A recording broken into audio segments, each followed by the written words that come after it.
My name is Jeff Irving, and this is the Vrahode Tavern Podcast. I am the creator of the Vrahode game system, and in this podcast, we're going to do a deep dive into the lore and gameplay of Vrahode. I'm joined by Brandon Rollins, who will be acting as a stand-in for you, asking many of the questions you might be curious about yourself. Brandon, what's the topic for today? So for this episode, I was thinking we could talk about scaling mechanisms, specifically how the game adjusts itself around the number of players that you have at the table. But before I get to that, I want to actually ask you about something first. So at the time we're recording this right now, you're about to go to Genghis Con. In fact, you'll be there when this thing drops. How you feeling about it? You ready?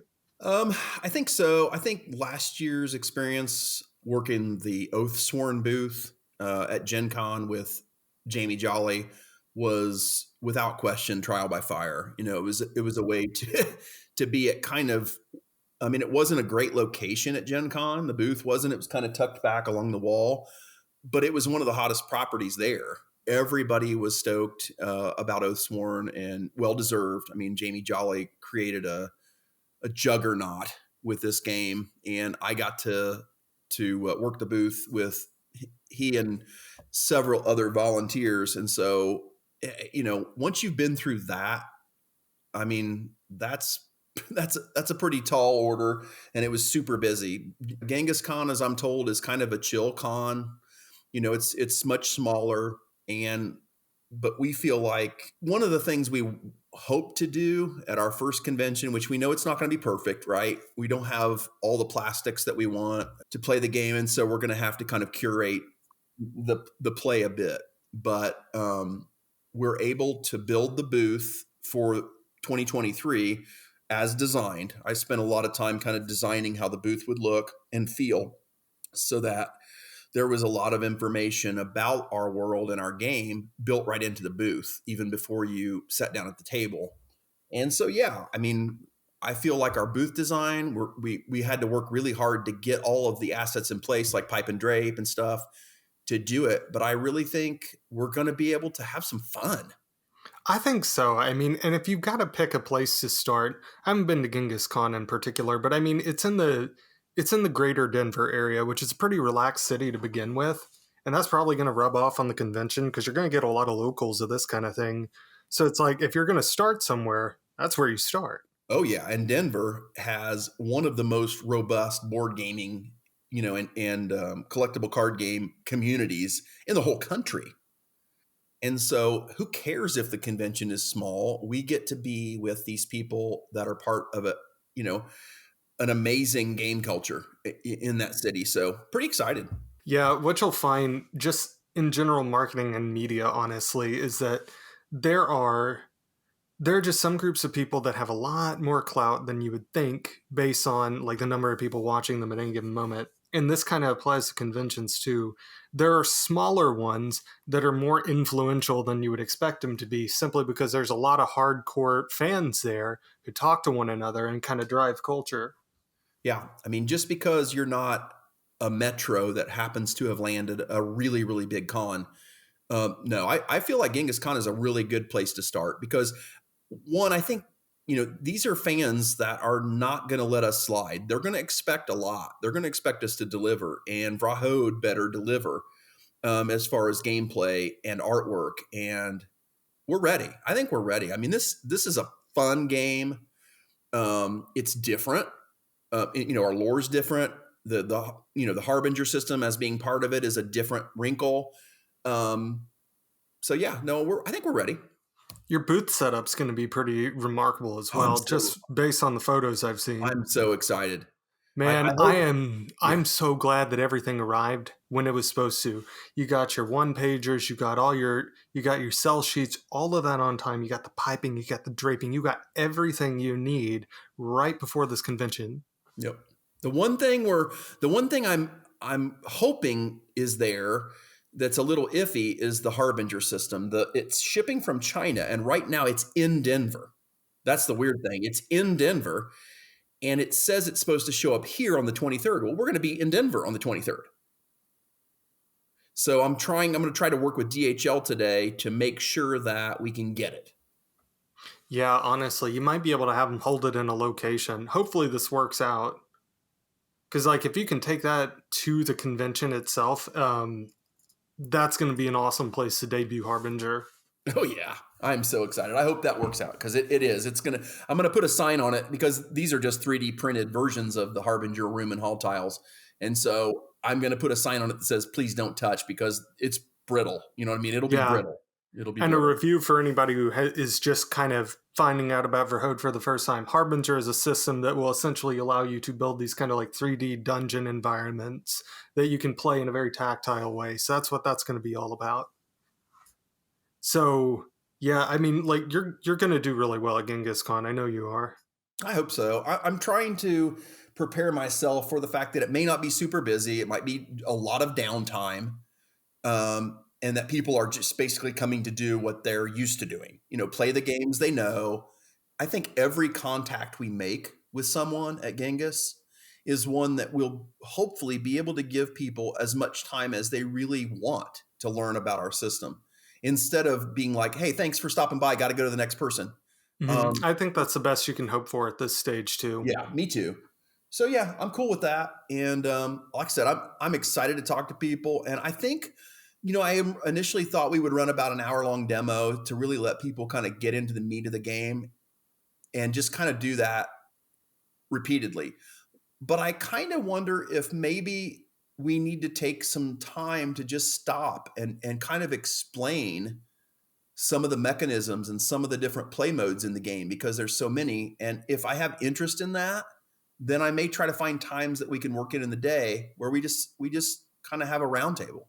Yeah, and that might honestly be the right thing to do at this point because the thing about Vrahode is it's very, very easy to get people to pay attention to the artwork, to some of the snippets of the lore that we've been showing people. It's not hard to get email signups. It's not hard to get any of this. The ideas are working, but when you get to actually explaining like how the game works, that we still got to craft our messaging on. And there is no place in the world better for crafting messaging in real time than actually just having these conversations with people, letting Yeah, them and ask that's questions, see and what that's what's comes the most up. fun because that's where you get those left hooks and Mhm. uppercuts that you never expected, right? Yeah, and that you desperately need at times too. Yeah. It Yeah, hurts, but you need it. it keeps you honest, and it, Yeah, it makes it makes you prove that you are for real and that you really know what you're doing. absolutely. And that's just the way you got to look at it. Yep. I'm fine with it, man. I'm ready. Let's go to battle. Absolutely. So the main question I actually have for this podcast today, I just want to get into that as well, is so there are scaling mechanisms in place, essentially that allow people, whether they're playing alone or in a group of 6, to have a reasonably difficult game, not too easy, not too hard. So, my question to you is how does that work? How do you make a game just scale to a different number of players on the table, especially a game like this?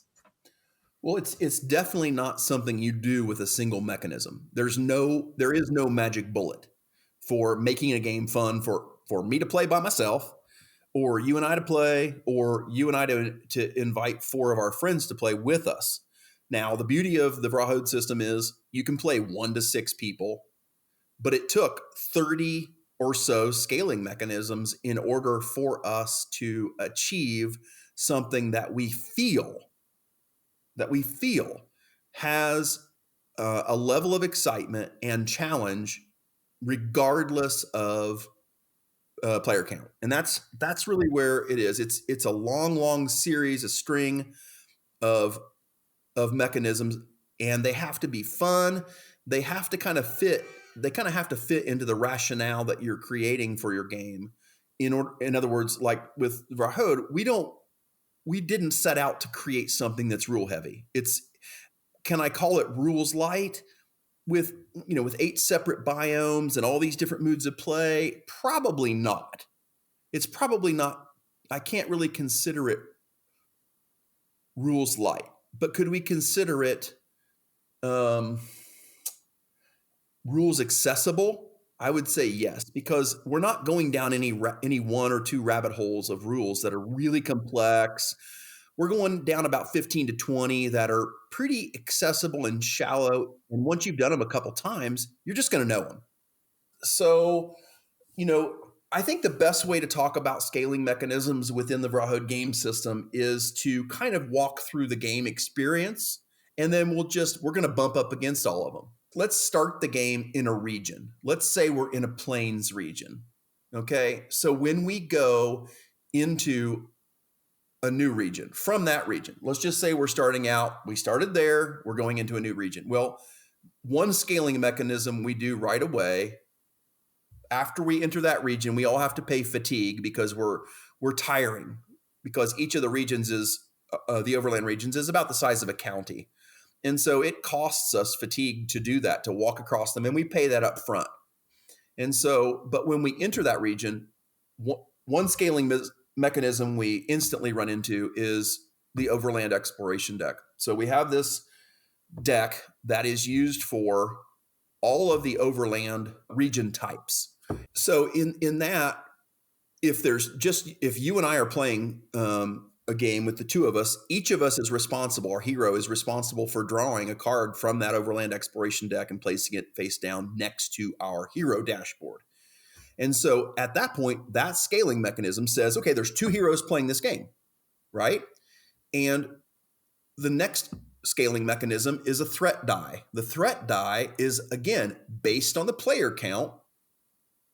You roll that die, and since there's two of us playing, on a roll of -2 or -3 on a D6, a custom modifier D6, if we roll a -2 or -3 on that, then we would have increased threat. And that increased threat is part of, again, it's a scaling mechanism. The more people, it modifies that roll. If we had 4 heroes, if each of us brought a friend to play Vrahode, then we would have to roll 2 die and a -3 or -2 roll. Both of those would increase threat. So there's another scaling mechanism. Do you worry that maybe increasing the number of threat dice involved or risk of a threat occurring could make it take longer for turns and rounds to play out? It's very simple. The mechanism is very simple. 1 to 3 heroes, 1 die. 4 to 6 heroes, 2 die. 2 dice. Sorry. So no, it's extremely simple. And that's the thing. When you look at that and you say, hey, that's not that hard to remember, I can do that. That's kind of how our entire rule system is. It's about shallow little nuances and subtleties between areas and play modes. But once you've done them a couple times, they just become second nature. You're not going to be looking in a rule book or looking at a bunch of complex iconography that you don't know what it means. And we see that as a big positive in our system, is allowing people to stay involved and immersed in the gameplay and the social time with their friends, and not worrying about rules. So do you have things like enemies scaling and the amount of health they have when you have a higher play count? We have a tiering system for all of the normal enemies in the game. So like when you start the game, everyone has basically very limited gear, very limited life. And so all of the enemies that we come up against in the game are going to be common. They're going to be at common tier, which means their life is going to be similar to ours and so on. Once we reach a certain threshold of life or skills, the number of skills that we know, then the game automatically bumps the enemies up to the next tier. Well, you go from common to rare. Well, we have 4 difficulty levels with normal enemies, and that's common, rare, fabled, and mythic. Well, above that, we have legendary creatures, and legendary creatures never scale. They are simply what they are, and they are scaled to be the correct difficulty for your party at the point you come up against them in the story arc. So the legendary creatures are the one type of enemy that we face that doesn't have multiple tiers. So like, for example, if we're going to come up against Brask Sharga, which is kind of a large tiger/dragon-ish kind of creature, it's going to be scaled so that in the core box, when we reach it, it's going to kick the crap out of us, but we've got a chance at defeating it. Later on, as we advance in the game series, well, if we came up against Brask Sharga then, we would probably think it looked like a little kitty and smack it and it would be done. So that's kind of how the legendary creatures work. They're more time sensitive as to when the heroes face them in combat. Yeah, so for example, if they don't really change in terms of enemy tier, would you just encounter them later on in the adventure if you were working with a smaller party? Like, let's say you get into a situation where 10 hours into a quest with 10 hours into the adventure with like 5 people, you encounter your first legendary creature, for example. Would it just take longer to get to that point with a smaller party? What I'm trying to understand is, like, are you just given more time to level up when you have a smaller party before you run into these enemies that don't really change? Well, you've got to understand that when you have a smaller party, we're still our enemies based on your accomplishments. So if you're able to reach a certain level of health or life, we call it, and number of skills, then we're going to allow it. Will it be more challenging for you if there's only 2 of us? Absolutely. But we're putting those, we're fitting those enemies in to a time where you can expect, and it may take you a couple times to defeat them. You may wash out on your first attempt and say, oh, we learned a lot from that, and you may have to go at it again. That is definitely something that we see as a positive in the game system. You shouldn't be able to waltz through the entire thing and on the first effort do it. It's just, I don't want that. That's not the game we're designing, So yeah, I mean, more people, but the thing is, you got to keep in mind a lot of these battles that we have, even with legendary creatures, they surround themselves with minions. They surround themselves with lesser beings that serve them. And we have scaling mechanisms built into this game that address that. And so, 1 to 6 players is supposed to be challenging and difficult, and it is. It works. Yeah, and honestly, I could see that working out. If you have like a 6-player party, you've got a ton of minions that you have to fight on top of this legendary creature. It's like, yeah, actually, that does make it quite a bit more difficult. Whereas if you're soloing, maybe it's just a legendary creature. Right. And the other thing that legendary creatures do, that they possess, that a lot of the other creatures do not, they have a long list of immunities. And so where you might be able to drop a 4x bleed effect on an enemy, a normal enemy, and just basically run away from it and watch it bleed out. Well, a lot of our legendary creatures they're immune to bleed effects, or they're immune to poison effects, or sleep, or paralysis.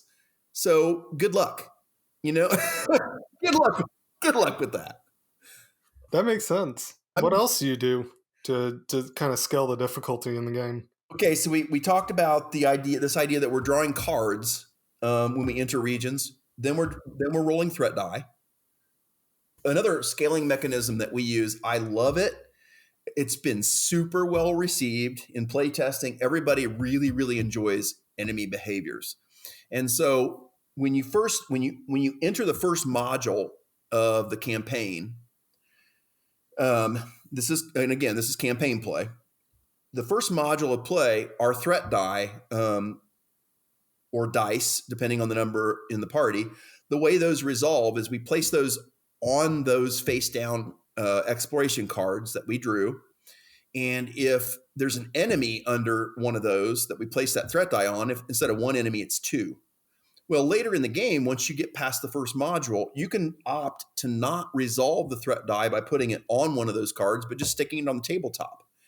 And what happens if you do that is, instead of it increasing the number of enemies, like doubling an enemy, it adds a behavior to any and all enemies that are revealed. And so then what it's doing is it's increasing the challenge level of all the revealed enemies, but not the number. Mm-hmm. And that can add a considerable amount of difficulty on its own, not to mention just variety in the game. There's a ton of behaviors in that deck. And like one of them might be parasitic, where every time it attacks you successfully, it heals itself 1. So it's like it's parasitic. It's like it's healing off of you. And some of them are crushers where they'll actually break your inventory items. Some of them are brawlers where they'll knock you down. And so when you add behaviors, you really do add a lot of nuance to the enemies. And enemies that you fought before that didn't have behaviors, when you add a behavior, they can be a whole new challenge to you, because before the behavior, that you know the way to beat that enemy. But once you add the behavior to it, that may not work at all. Yeah, absolutely. And like I can imagine that what'll happen is if you're playing with a smaller party, you'll have fewer behaviors come up naturally. Of course, they'll still be there, and you don't have to do quite as much tactical. You don't have to weigh as many tactical considerations simply because you have less going on. But if you've got a party of 6 and you've got all these enemy behaviors going on, all of a sudden you're having to divide up the labor like in a really, really deliberate and careful way in order to be able to manage the threat. Let's talk about scaling mechanisms in the ocean. Since we're on the topic, one of the ways we scale the game from 1 to 6 players, when you talk about ocean travel is kind of essentially the combination of an exploration deck and a rest deck kind of put together.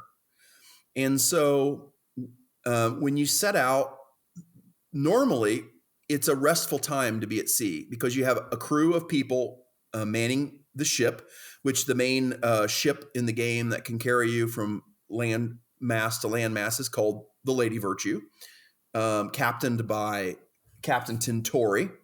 So you basically get aboard ship, they take care of you.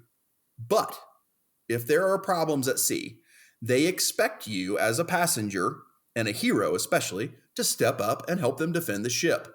If you're playing solo, then 5 crewmen will step up with you. So you're 6 against whatever the enemy is that you're facing. If there are 4 of us playing, then only 2 crew members are going to stand up with us and help us defend the ship because, hey, we're paying customers, but they still want us to carry our own weight.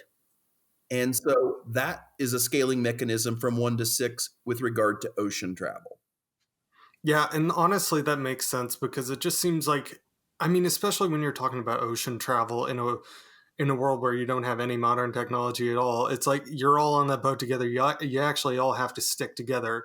It's like, or else you die out at sea. It makes sense thematically that that the other crewmates are gonna pitch in as well when you don't have as many people because it's literally it's a threat to every single person on that ship. Right. Well, and the captain, Captain Tintori, will not join the fight unless one of his crew members is killed. If one of the crew members is killed, he will step in and fight because he knows he has to have enough people to help run the ship, to crew the ship. And so you won't get help from him unless a crew member is killed. But he will replace a crew member and help you fight off whatever you come across at sea if that happens. And I like that. I like the way the captain has to stay at the helm and he has to keep, his eye on the ship. But if things start to get dicey, he'll pull his scimitar out and he'll start swinging with you. That's awesome. Yeah. And then He's going to be a great character. Yeah, Captain Tintori is pretty awesome, and I can't wait for people in the second expansion to meet Captain Bayrold, who is another captain that she is, in fact, maybe more brave than Captain Tintori, in that she'll take her ship, the Iniquity. She will take her ship into waters that Captain Tintori won't even sail in. So, well, that's just mysterious enough to tease. Oh gosh, I love Captain Bayrold. And I named Captain Bayrold and Captain Tintori after 2 of the artists that are pretty famous, that are part of our game system, that have done artwork for us. And so I thought it only appropriate to name these ships captains after them. Honestly, I think that's a great tribute. Yeah, and they were very flattered, both of them, and they even commiserated between the 2 of them that how wonderful it was to have one of the artists creating a rendering of a captain that was the other artist. And it was a really cool exchange. I think they were honored by it, which was my hope.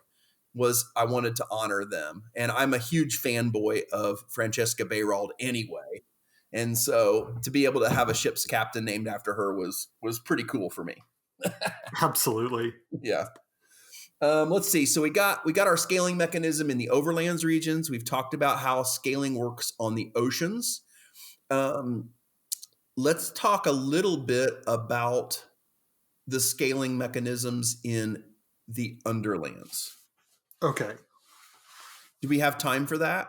Yeah, I think we can briefly go over the underlands. Briefly. Okay. So basically, to keep it brief, again, when we are in the underlands, instead of an entire county sized region being the catalyst for us drawing cards, right? We're drawing the cards, each hero responsible for a card. And those cards can actually kind of play out as we walk along through the region. But when we're in the underlands, we're literally in rooms and hallways. And so we don't have the luxury of letting cards play out. If there are 4 of us playing the game and we come into a room, there will be 4 cards to resolve all together at one time. And we will face whatever those 4 cards say. If 2 of those cards are enemies, well, we're going to face them all together. And if 2 of the items or cards are items, well, we're not going to have the opportunity to pick those items up or equip them like we may in the overlands. In the underlands, those are loot, and those must be recovered after the battle is resolved and the enemies are neutralized. So it's a much more concise version of overland travel. It's much more dangerous. Rest is harder. We have traps. To varying degrees. We have some traps in hallways, but in rooms, but we definitely have traps in hallways because diabolical minds want to hit you with traps when it's a choke point. When you're forced to go through a hallway, well, that's where everyone puts a trap, right? So that is that's kind of how the scaling works in the underlands. It's more one room at a time. You know what I mean? All the cards get flipped one room at a time. Boom, boom, boom, every time. In the overland, again, as if you had 4 heroes, everybody has to draw cards, but you can choose to reveal those cards one at a time. And if the early ones are items or safe travel, then we just consider that part of the travel as you're moving through a big county-sized region. So that's the difference in scaling from overland to underland. So much harder. Yeah, I like that it's both a simpler system that also leads to it being a more difficult experience when you're actually, in terms of the actual play and not the rules management of it. Because it's like the underlands are supposed to be very difficult. It's something you voluntarily go into in order to basically get a lot of loot. Yeah, the good stuff, the enemies that drop better stuff and different stuff, a lot of times are happening in the overlands. However, I mean, we've really done a good job of balancing and creating loot tables that are not quite so. The overlands are still going to give you a chance to really upgrade your gear and find a lot of cool stuff. But again, it's not going to be the same stuff that you find in the underlands. Mm-hmm. Yeah, that makes sense. I think we should continue our discussion about scaling mechanisms when we get to enemy tiers, which I think is going to be a future episode. Probably not the next one, but pretty close. So, with that in mind, why don't you take us out? All righty. Thank you for listening to the Vrahode Tavern podcast. If you enjoyed this show, take a moment to subscribe anywhere you get your podcasts. If you're on Apple Podcasts, please leave a 5-star review. It helps way more than you know. You can learn more about Vrahode on vrahode.com. That's VRAHODE.com. Link in the show notes. And you can also find us on Facebook, Twitter, and Instagram, where we're at Vrahode. Thank you again for listening. We really appreciate it. Keep an eye out for our next episode in 2 weeks.